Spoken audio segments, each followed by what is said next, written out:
maybe we just start with a little bit of your thoughts over how aging has just radically changed. I mean, you started studying this again almost 50 years ago, and what it was with the study of aging then and how people, the mindset of America then versus today, and I would say 5 years ago, and then what is it like over the last 5 years? But really, just bring me through that, how the field has changed and how we think so differently about aging today. Sure. And first of all, it's an honor to be with you, and it's great to be on your program. So thanks for having me. So I sort of by accident started working with older adults when I was 24 in 1974. So that's 49 years ago. Um, Back then, if you were over the age of 60, you were old. And they used to call older people golden agers. And then somebody came along with the phrase, with the word seniors, and that kind of caught fire for a while, and now that's dying away. Um, Most people who were older were happy to have made it that long because their parents probably didn't. If they lived past 60 or 65, they thought they had a few more years before their batteries wore out.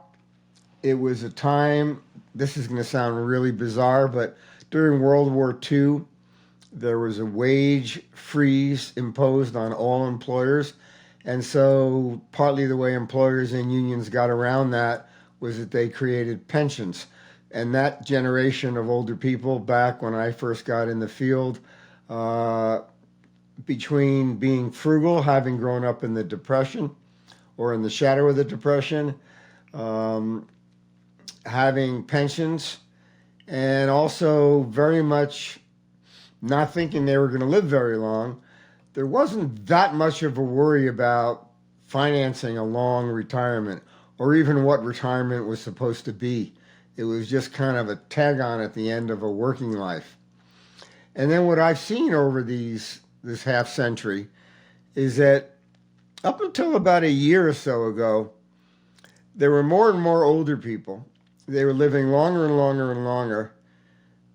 People didn't have any clue what to do with that period of their lives. They realized that if they stopped working, they might have 10 or 20 or even 30 years in front of them because they had an uncle or an aunt or a grandpa who lived a long life, but clueless about who they could be and what they ought to do and how they might feel good about themselves. It was just sort of a new period of life. It was like a new frontier. Now, what's going on is that the subject is just exploding. And for me, I've watched over the decades as individuals or moments have happened that have kind of triggered changes. So when Betty White passed away, it was a massive amount of media attention because all of a sudden people said, I've never seen a 99-year-old before who was attractive and fun and good sense of timing and cared about people and cared about animals. And I'd like to be that kind of 99-year-old. And then all of a sudden, Yeah. Smokey Robinson drops a new album at 83. And the Stones are putting out a new album, first new album in 18 years.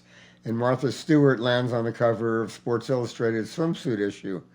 And Harrison Ford comes. By the way, to me, I remember when I realized what her age is, I thought it was a typo. I could not believe, because Martha Stewart is in her 80s, 81. right?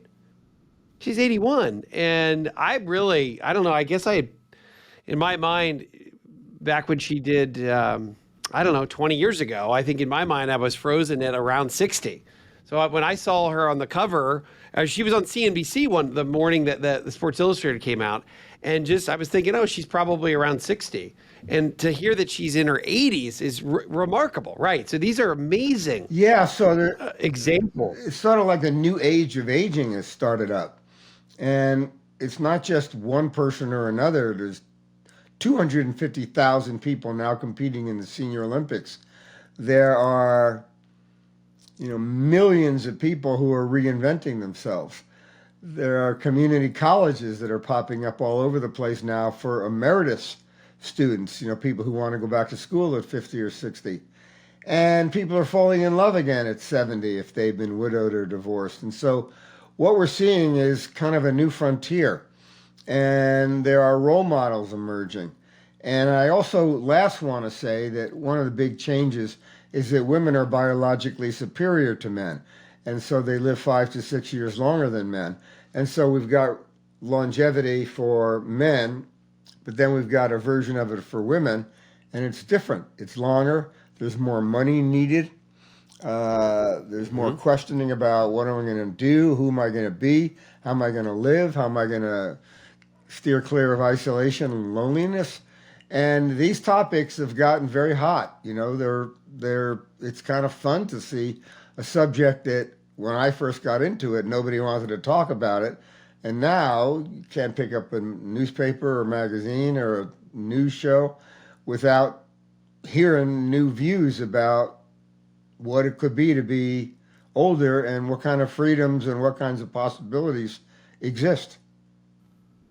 Well, I think part of it maybe, Ken, too, is it the thought that boomers are now there's so many boomers are in retirement age, whereas is that part of it? Is that we've got the such a large part of the demographics that are really in the sweet spot of figuring out what to do with the next 20 and 30 years. Is that part of this Yeah, and I'd demographically? split it in three ways, if that's okay with you. As first of all, the boomers are Yeah. just a huge number of people.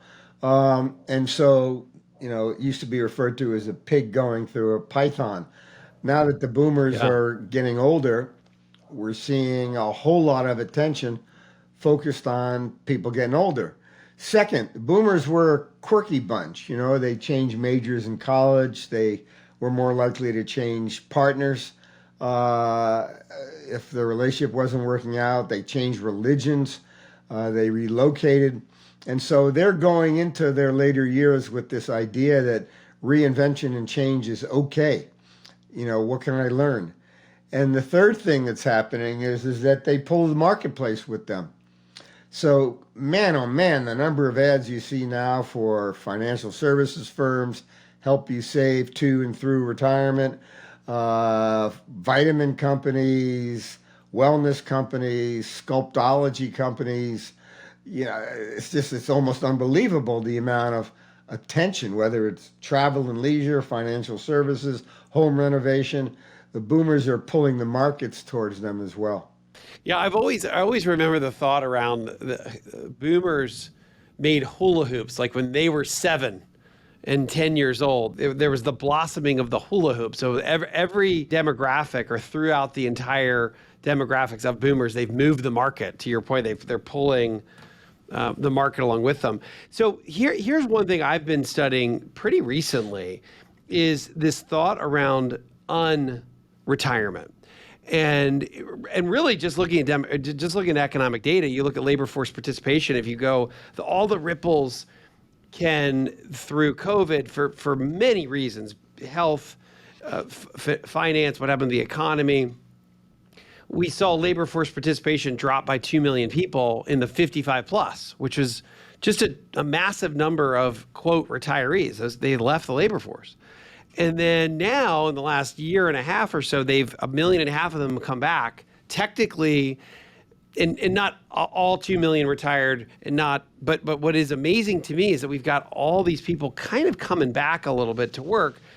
And I wanted to ask you about this because I know you talk about how if you're 60 plus, there hasn't been enough conversation around what are you going to be doing for 20, 30, 40 years. So have you talked much about this unretirement trend? Yeah, and you hit the nail on the head, Wes. But there's three converging forces I think that are bringing it all about. First of all, people are starting to scratch their head and say, having time off is great, and getting a break from work is great, and maybe I'd like to even do something different, but I don't know that I want to kind of not work for 30 or 40 years. Last 10 years, the Yeah. average American retiree, and we got about 70 million retirees, watch 47 hours of television a week. And that's like a bad joke. The second thing that's happening is that the generation of people who are currently retiring have not done a terrific job of preparing financially. So there's a whole lot of people scratching their head and saying, I don't think I can afford this. Maybe I ought to work a few more years. And the third force is we have low unemployment. If there was Yeah. high unemployment, for example, when Social Security was crafted, the unemployment level was 25%. So part of the purpose of that program was brilliantly conceived, was to give a little bit of a stipend to people so they wouldn't wind up in the poorhouse.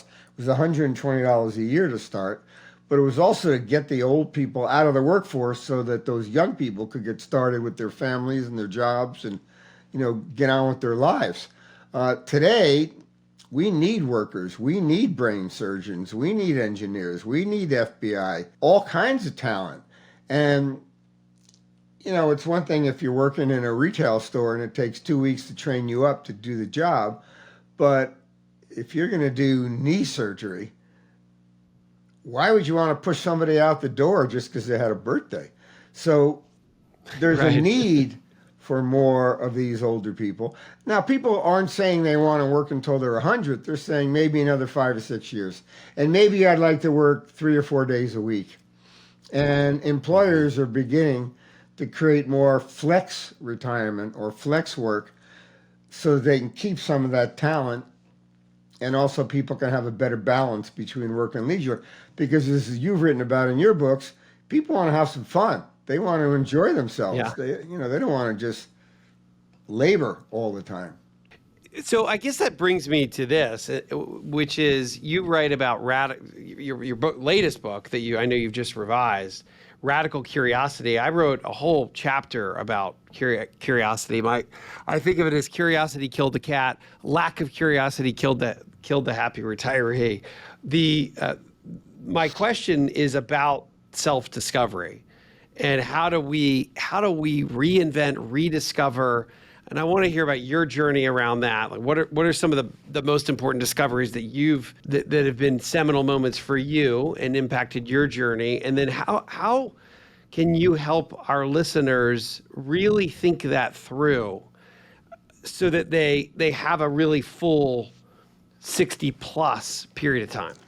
Yeah, first of all, like you said, curiosity killed the cat. Boy, there's a concept, curiosity, it's gotten a bad rap.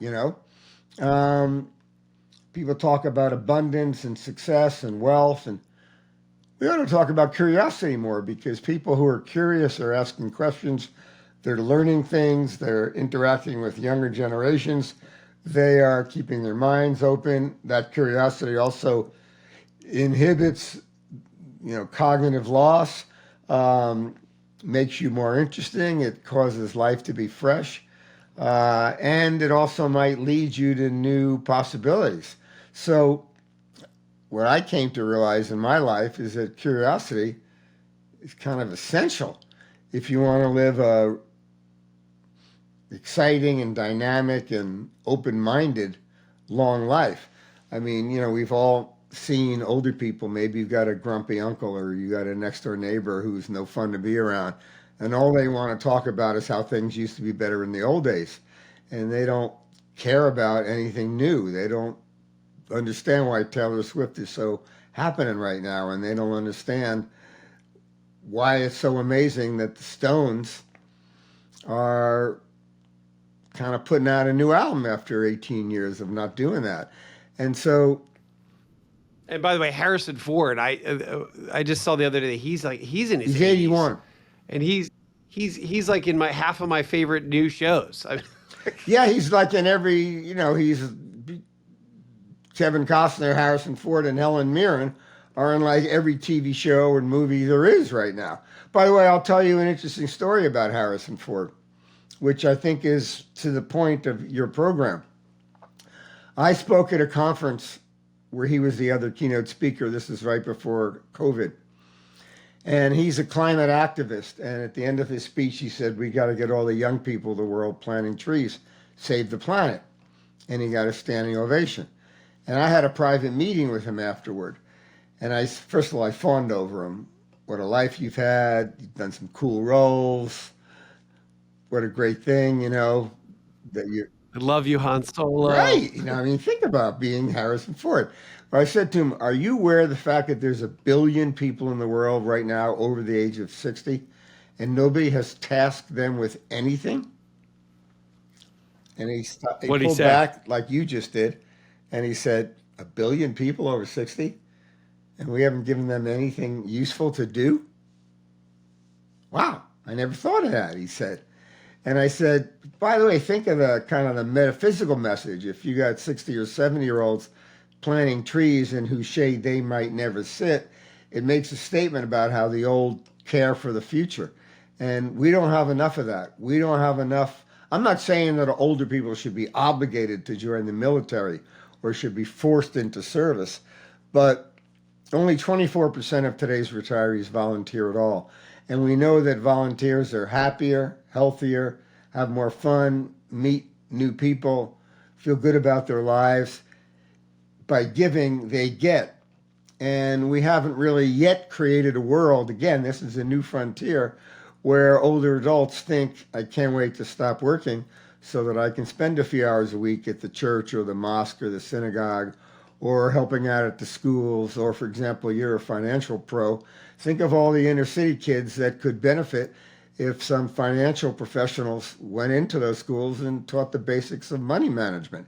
You'd have people who for the rest of their life would be in better shape financially. Why wait until you're 55 to start thinking about money?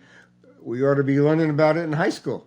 Well, okay, so you essentially said, so Harrison Ford said we got to get the youth planting trees, and you were like, hey, what about the billion 60-year-olds? Why should they be planting trees, right? Yeah, and he was sort of dumbfounded by the idea. And he was in his mid 70s at the time, so you would have thought it would have occurred to him that people of his era, his generation,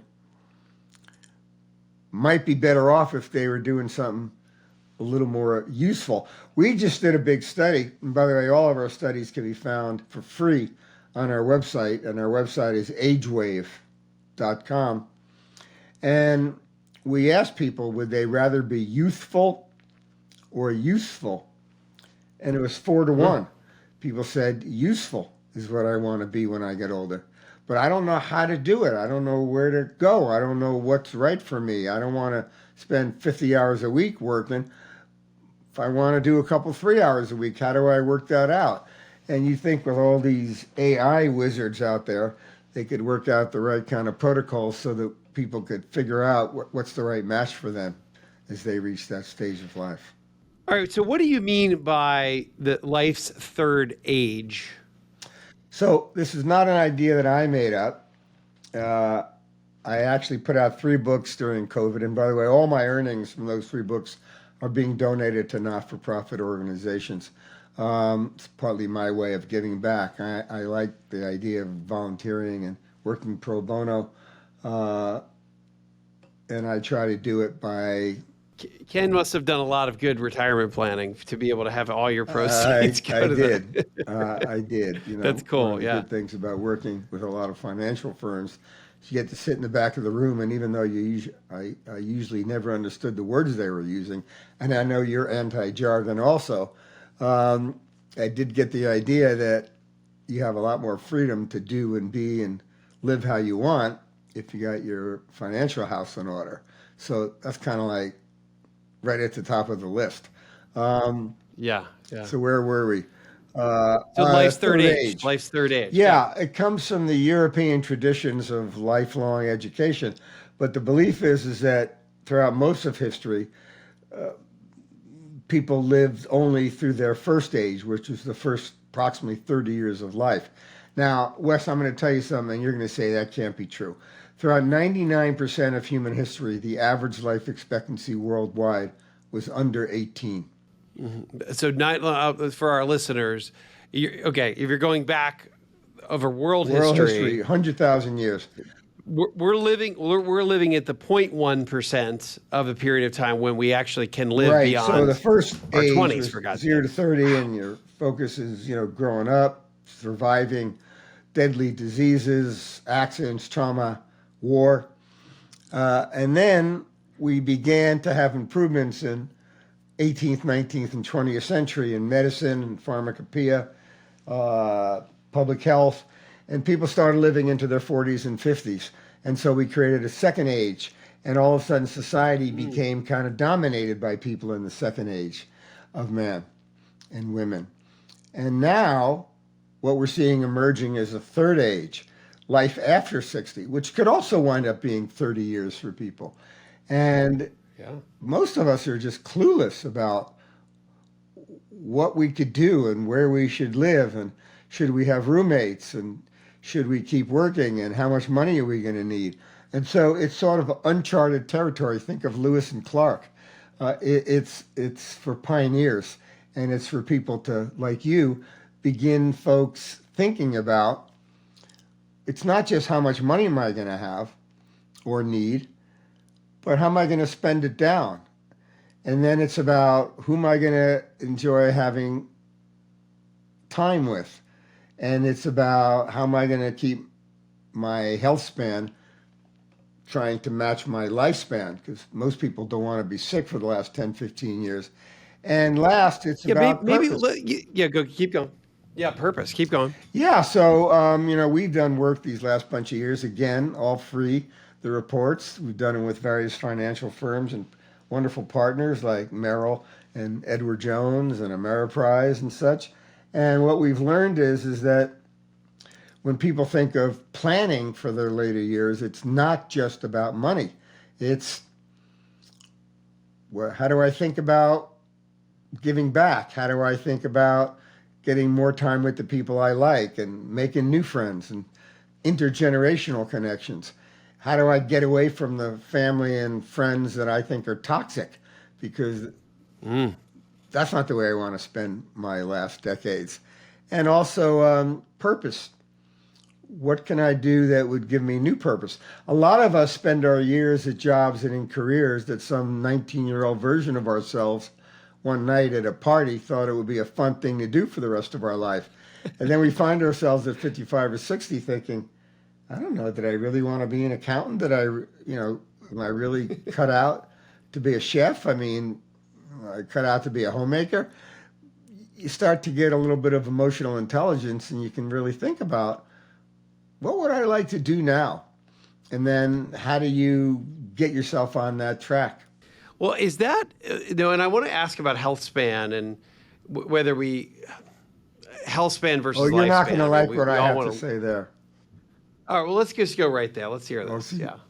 See, you're a radically curious kind of guy, huh? So think about this as sort of a slightly newish way to think about things now that we've got all this new longevity and so many of us are living past 60. We've got our lifespan, that's the number of years we live. And in the United States, it's actually gone a little bit backwards during COVID. So average life expectancy is about 77. We are 40th in the world when it comes to how long we live. So there are 39 countries in the world that live longer than we do. But then there's what's called health span, which is how many years in your life are you living without disability and pain and suffering. And we only live about 66 years with a positive health span. And there are 50. No, that's I wanted you to share that because that's a number that you don't hear about that number very often. Nobody ever talks about health span. Right. Yeah. I've watched every presidential debate now for the last 20 years, and I cannot believe that the media doesn't bring this question up. Get a load of this. We are 60th in the world when it comes to health span. Now, keep in mind that we spend more money on health than any country in the world, yet we're 40th when it comes to lifespan. 39 countries live longer than we do. And I'm sorry, I said 60th. We're 68th when it comes to our health span. So there's 67 countries in the world that live healthier longer than we do. And that stinks. It stinks for people, it stinks for families, because it requires a lot of caregiving. People spend down their wealth. Cost the country an enormous amount of money to pay for all of this. We got to fix that if we're going to continue to have longevity. It's actually frustrating, right? It almost makes me, I I almost get worked up about it. Well, I we get ought to almost get worked up angry. about it. It's Yeah. outrageous, and it's outrageous that our politicians don't focus on it. It's outrageous it doesn't come up in the political debates. It's outrageous it's not identified as a number one, two, or three major American challenge. And yeah, I'm worked up about it. It doesn't make me happy. I'm ashamed that to have to say this. I think about you probably know Dan Buettner, the Blue Zones Yeah, guy. Um, the and I've loved his work for a lot of years, but he makes this great point around, and I immediately when you say, hey, our health span's 66, which is terrible. I immediately want to know why. Like, what's the answer? And I know there's no one answer. But I think about, and I don't know if it's maybe it's Singapore or maybe it's Singapore recently that just catapulted into the top 10 centenarians, and it's what Dan has talked about is that it's what the government there has done over the last 50 years to make it a walkable city and make it so that people are eating healthier. It's almost like you have to be in the right lifestyle. You can't just figure it out. And I guess it's just our lifestyle in America, for one reason or another, we're so far away from having a good health span. What would you say that if you had to say one reason, what is it? well, I have to say that I'm captivated by Buettner's examination. And for those of your listeners who've never heard of him, it's Buettner. And he's got a series, I think it's on Netflix now. It's a 4-part series about how Yeah. to live to 100. Yeah. And he travels to the regions of the world that have the most centenarians. And there's 3 or 4 things that he's found. Number one, they move around a lot. They walk, they work in their garden. When he goes to his first Okinawa, the city that he studies, it's very steep. Second, people have what he calls in Okinawa, their ikiga. It's their group. It's their group of friends and family that all care for each other. Third, people don't think about checking out. When you get older, you still have a role to play as a mentor, as a loving adult.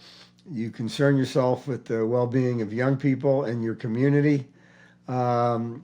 Singapore, when I was in my 20s, I got asked to meet with Lee Kuan Yew, who was then the senior minister who kind of created modern Singapore. And he wanted to know in like a 2-hour meeting, what's going to happen in the future as Singapore gets older and what should we do about it? And he went ahead and did everything. So, for example, Wait, so you were one of the guys that met with yeah, him? long time Holy ago. shit. That's Yeah. amazing. That's Well, what's more I amazing is didn't that he did something. He put in yeah. playgrounds for people of all ages in almost every community setting. He created walking streets so that people wouldn't be always in their car.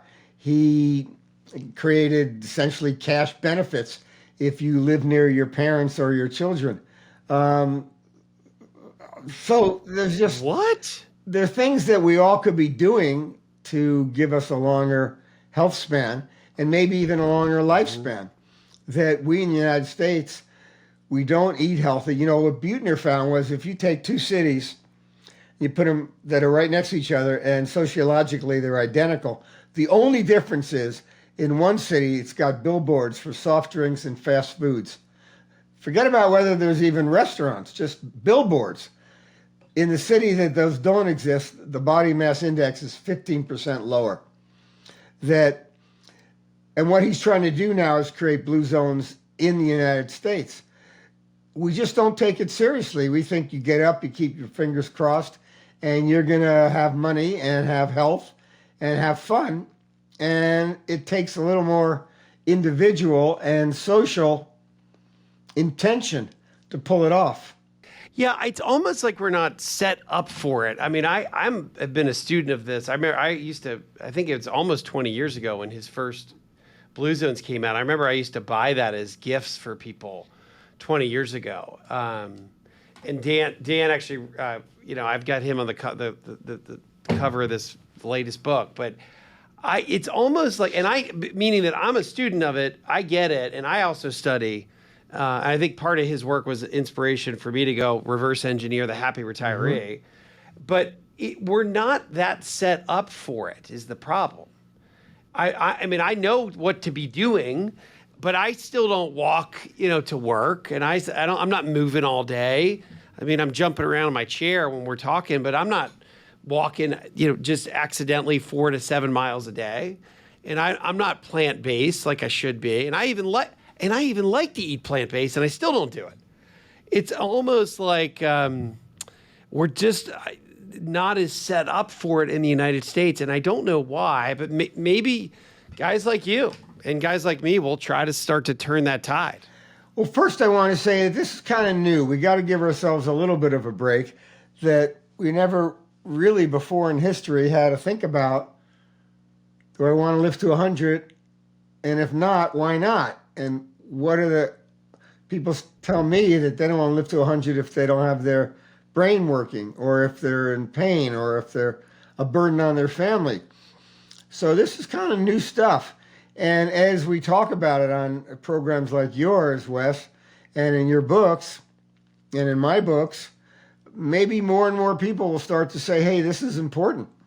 And then we got to be careful, because every type of snake oil salesman you can imagine is now claiming that to have the cure for aging or for illness. Well, but Ken, we got it. We've got Ozempic, right? Ozempic. Now we can lower our weight. It's good for kidney disease now. It's good for cardiac. We can just eat French fries all day and take Ozempic, and we're going to be fine. Yeah, unfortunately, we Americans, it seems, like things in pill form. So rather than do the work like what Buettner has reverse engineered those cultures, these centenarians seem to live a certain way. We just rather take a pill. And, shame on us. And we're getting what we pay for. We're getting an unhealthy life where we're taking a lot of pills. And I think there needs to be a wake-up call. I think that this is a serious problem. I know that in some of your talks, you've talked about kind of the history of just medical innovation, pharmacology or pharmaceuticals. And that's primarily why life expectancy has increased for the last century or so. But to some extent, in the United States, well, I guess, and maybe this is just more of a current event, is the hype around these, I guess they're the Ozempic would be a semaglutide drug where it's can lower our weight, et cetera. Is that to some extent, is that not, it's not necessarily a bad thing, because it may help with longevity, but do you think it just contributes to the, hey, we can still do whatever we want to do and just take another pill to make it go away? Yeah. First of all, I'm not one who knocks the pharma industry all the time, because a lot of people think if you knock the pharma industry, then you're on the right side of everything. And, my dad lived to 93 and he was diabetic, and it wasn't for his insulin shots, he never would have known my children. So I'm grateful for the pharma industry. But it's a little bit like thinking that by using your credit card a lot, you're saving for retirement. You're not. You're spending yourself into debt. And I also am old enough now to remember thalidomide, which was a drug that created deformed children. I don't think we know for sure about drugs like Ozempic.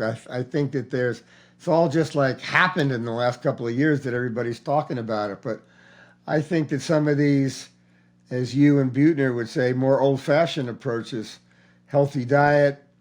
I haven't eaten meat for over 40 years. Regular exercise, playing a meaningful role in your life, having purpose, having people you care about who can care about you. I think we ought to spend a little more time and attention on those non-pill approaches. the non-pill approach. What, Ken? What about you've been married, I think, for what? Probably almost four. How many years? It'll be 40 years next month. And you and your wife, Maddie, you all re up your vows. Is that Yeah, you've you done do it your every homework, year? huh?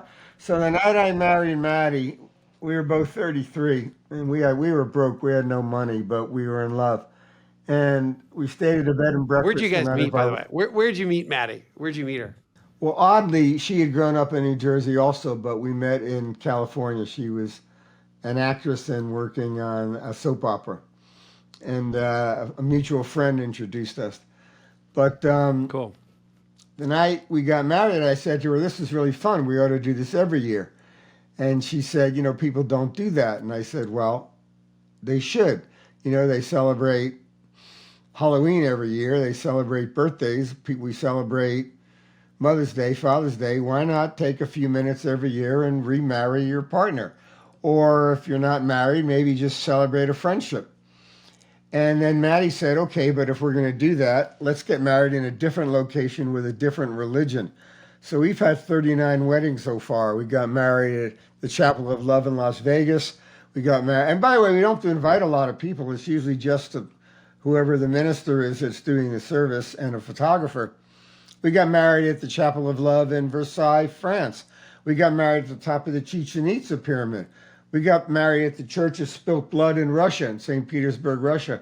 We got married by the skiing judge of Vail in Vail, Colorado. The skiing judge, Yeah, meaning you that just tell him what slope you're going to be on, and he skis in with a photographer and a Bible, and he marries you, takes $100 and skis off. And wait. What mountain is this again? Where is Vail, this? Vail Mountain in Oh, in Vail. Colorado. Okay. You'd be surprised. You could check into any hotel or go to any concierge and say, can you arrange a marriage for me?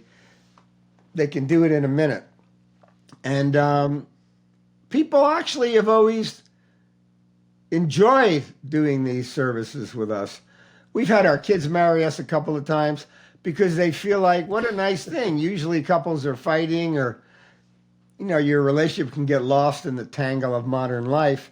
So people have always felt, what a nice thing. Here's a couple of people who want to stay together. And by the way, I'll tell you one other thing, Wes, that we do. When we have our weddings, and they're usually around Thanksgiving, we got married on Thanksgiving, we take some time to talk. Hey, how did last year go for you? How could I be a better partner? Where did I miss my marks? How can we have a better marriage going forward? What might next year look like? You do that with your business. You do that with your school. You do that with your financial planner. Why not do that with your partner? And I'm not suggesting that all of your listeners do it, but I suggest you take at least a minute to think about it. It's not that hard to do, and it's helped us we got married in the years where each of our parents died. We got married when our kids were being born, and it served to kind of glue us together in some special ways. Have you ever, I guess it's probably because you're getting a reset every year. I was going to ask, how is it, have you had some difficult years though, even doing this? Or is it kind of helped you sidestep that? Was a surprise part of my memoir, Radical Curiosity, that you mentioned at the top of the show. I have a copy right here, actually. Just Here, show us a copy on. Yeah. Good looking dude, by the way. You're a kind man. Thank you. Good looking dude on the cover. Thank you. I'm a risk taker, so I've had some failures in business. We've had some years where we were fighting a lot, my wife and I. I've had some times where I wasn't sure which way I was pointed, what I ought to be doing with my life. And at least to date, I've managed to sort all of those out and work them out with the help of my wife, and me helping her too as she's gone through difficult times, losses and confusions and uncertainties. And I think we ought to take our lives a little more seriously. I think we think of them as just sort of unfolding and everything works out. And I don't know who got that idea. Speaking of As you've grown older, how has your purpose changed? How has that evolved for you? Well, I watch my kids who are 33 and 36, and their purpose is appropriate for that stage of life. You know, they want to have a lot of fun. They're in love. They're thinking about trying to make their job a little better. Um, they look at the world and it seems like it's lost its mind. As I've grown older, I like to think I've got a little more resilience. Every now and then I listen to myself reasoning through things and I think I've gotten a little smarter. Maybe even a little wisdom is popping up here and there. Um, I try to steer clear of people and things that I think are not worth my time.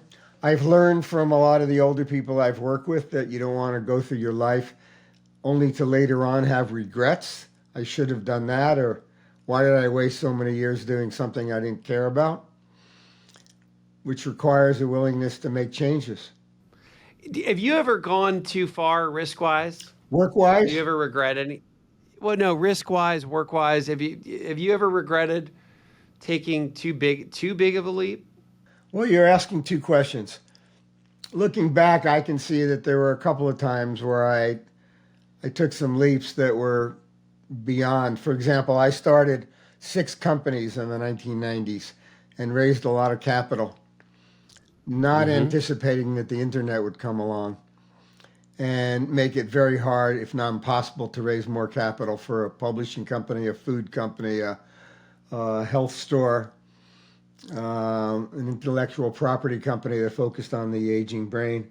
Um, so yeah, I went too far and lost it all.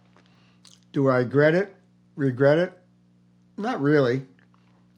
I kind of Yeah. feel like life's got its moments for risks, and I don't want to be a guy in my final hours that says, "Oh, I didn't take risks, or I didn't try new things, or I didn't see how far I could swing the bat." You know. What lesson would you have every politician learn right now? Every educator, every healthcare provider, every financial advisor, when it comes to aging or rediscovery or radical curiosity? I think all of our politicians need a new framework for thinking about longevity. Number one, what do we do with all these older people? To cast them aside as worthless is just plain stupid. Number two, how are we going to pay for it? And it's called the third rail of politics, that if you bring up the idea of tinkering with any of the safety nets that older adults receive and the age at which they receive them, you'll be voted out of office. But there's doing the moral thing, doing the right thing, which is to have these discussions and bring them forward. And last, I think we need to remastermind our healthcare system to create health, which we're not doing, and everybody's avoiding it. And it's not a matter of giving everybody access to an ineffective healthcare system. It's creating a healthcare system that produces healthy, long-lived, productive, happy, pain-free men and women. Yeah, I think it is part of this. You're right. It's so third rail, and because politicians, can be in the House they can be in the House of Representatives for 40 plus years. They're much more worried about getting reelected than tackling problems, and that again, I don't even know. I guess that is a political debate, Yeah, but I'm getting asked that a lot lately, and I usually don't weigh in on it, but I don't know if it's about age. I think it's pretty cool that Nancy Pelosi is running for office again at 83. Um, yeah, and I think in some ways that people in their 80s who are trying to have a voice in politics, they're pioneers. There'll be more such people in the future, maybe 90-year-olds. However, I think we miss out on the life stage that younger people are in if we're creating a gerontocracy. What is it like to be dreaming of the future? What is it like to be worried about the climate? What is it like to wish that we had more peace and less violence? Kinds of things that younger people are clamoring for. And I think we'd be better off if we didn't have our own version of age apartheid, where older people had more power and younger people were on the sidelines. I think if we had all the generations weighing in from their station in life, we'd have a wiser America. Yeah, no, well, my point to clarify on that is not so much about the age of politicians, it's the fact that they can be in the same job and be a representative for 40 plus years, and they never and they don't want to. So it's really a question about term limits, which makes it so that politicians in general don't take on longer term projects that are even slightly unpopular in the early onset, because it's not good for reelection, right? And I think that that's part of, look, if you think about setting up a city for longevity, it takes like 30, 40, 50 years, right? To make a social net or social service program work, it's a generational item when elections are every 24 months. It's like that. It's hard to square the two sometimes. So what, again, I wanted to ask you as we start to wrap up here, your thoughts around legacy. Have you always thought about legacy? Are you thinking about it more now that your kids are full-blown adults and they're creating their own families now? And what is your advice around thinking about legacy, or maybe how you think about it personally? Well, sometimes the work we do at AgeWave overlaps with my own personal curiosities. Right around the time my dad was passing away, we did a big study on inheritance.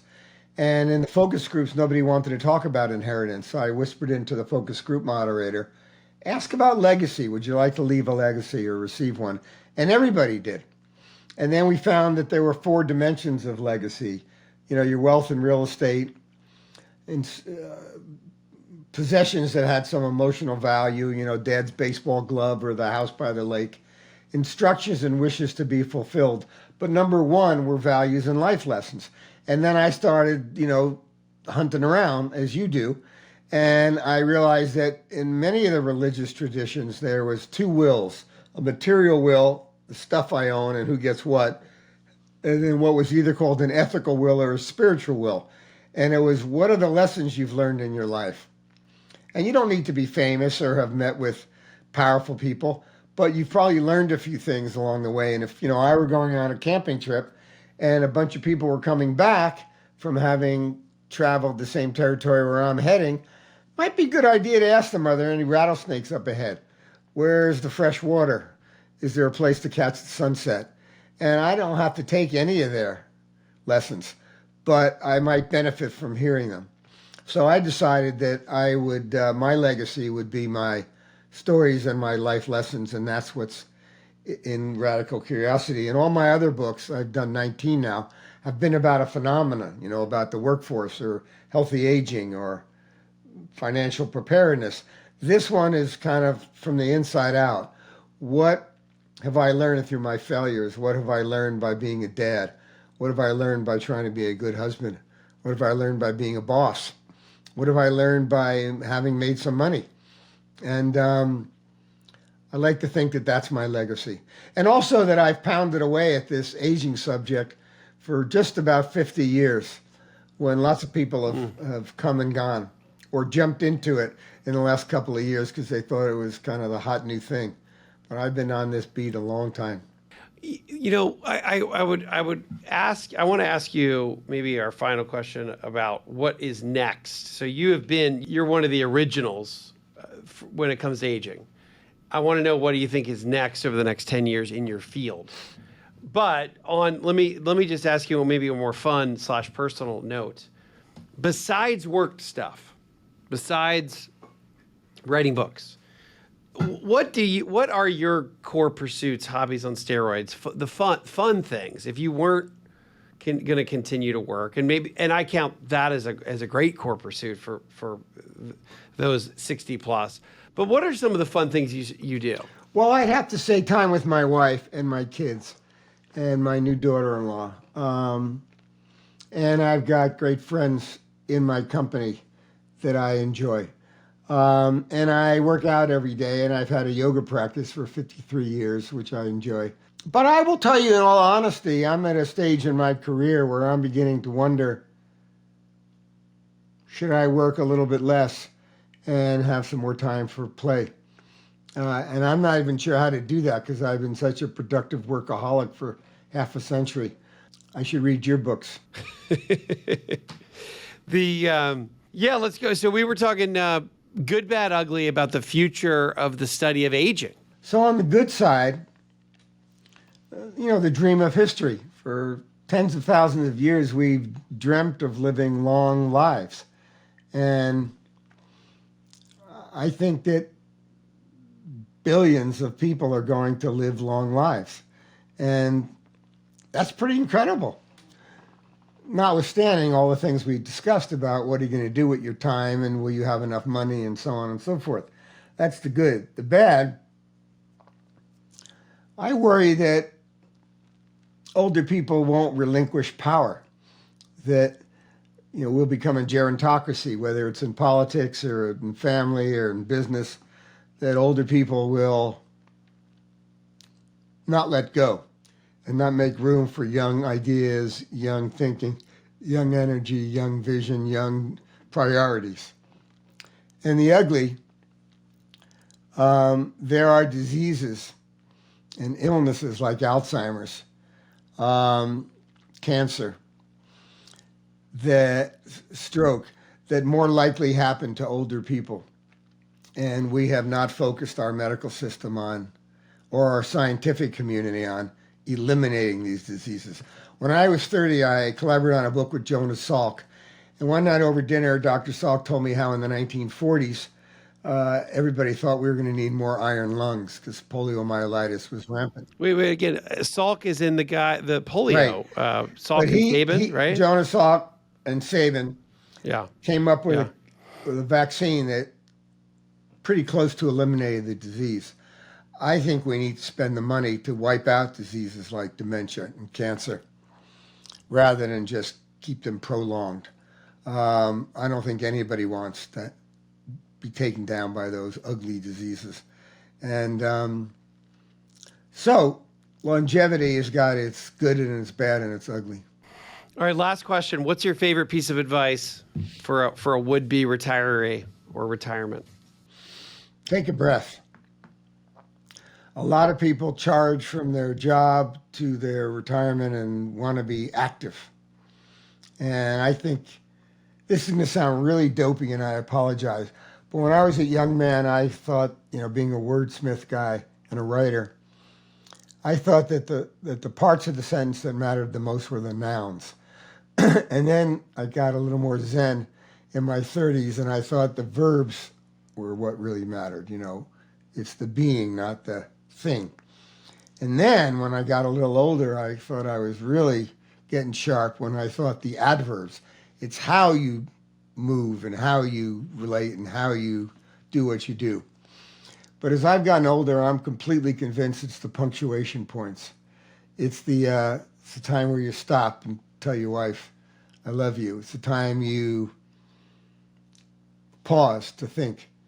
It's the time you reflect on what's next. And they're awkward. Sometimes punctuation points are awkward. Even if I stop talking for a moment here on your program, that's a little awkward. But that's the advice I'd give. Take a deep breath. It was just the batteries ran out. Take a deep breath and also try to find some role models. We have role models. If you're a kid and you want to be a basketball player or a football player, we have role models in science. We have role models in church. Yet we also don't have role models in later life, and I think that's valuable.